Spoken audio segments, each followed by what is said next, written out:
My name is Jeannine Donahue, and I am a survivor of inflammatory breast cancer. Well, I was 26 years old, I would say typical 26-year-old. I had just started a year prior in the corporate world, and I was trying to advance in that world, and partying in the city and having fun, going out, doing what a normal young person does. And then it all hit me.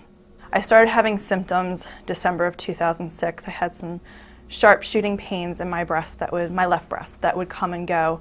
And then I noticed a very, very slight pale pink rash that came from my areola. And that's what actually caused me to call my OBGYN. And he was just like, oh, it's probably just a milk gland that's infected. Here's an antibiotic. He did an exam on me that day and sent me home with the antibiotic. For some strange reason, when I went to bed that night, I felt underneath my armpit and felt another lump. The surgeon looked at it and also noticed another lump that came from the rash and said, I want to biopsy both just to be cautious, although you're too young. It's nothing. Don't worry about it. And I didn't. And even the day of the surgery, she came out and she said, looks fine. It's nothing. She actually said it looks benign. And my mom and I kind of were like, that's kind of weird. And that was on a Thursday. April 17th, I had the biopsy, and April 23rd, she called me at work and said, you have breast cancer. Unfortunately, it was networking issues that led me, which was actually not unfortunate, to Einstein and my surgeon, Dr. Summers, who took a look at the skin and said, well, there's this kind of cancer called inflammatory. But he even said, he was like, oh, I don't think it is. Like, you're so young and, it's so rare. And he's like, but let's biopsy it anyway. And I said, fine. Like, I don't want to take any risks. And it came back positive, which, wound up saving my life, because if they had gone in and done the mastectomy first, the cancer would have spread. I stayed at Einstein after all my initial meetings with the doctors.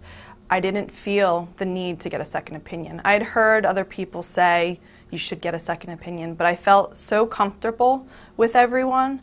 I felt like they really had my best interests at heart.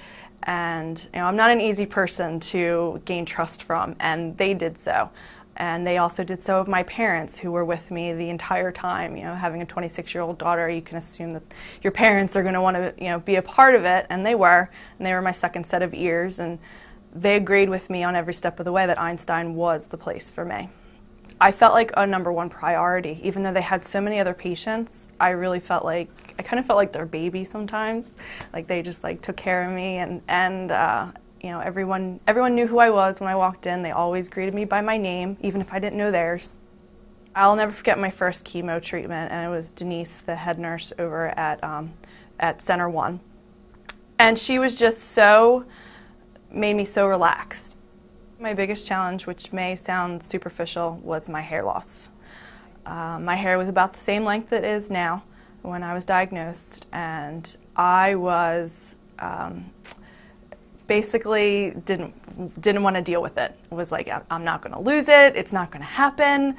And they very gently talked me into with pamphlets and again, Denise and Marianne and Pat, and they were just like, just look into it. You don't have to do it right now. Very easing me into it, because I was just, nope, not happening. And right on schedule, as they said, it would happen, literally to the day, my hair started falling out. But I was prepared. Even though I was saying no, no, no, no, I still in the back of my head knew it was going to happen, because they were preparing me. They got me in touch with a social worker.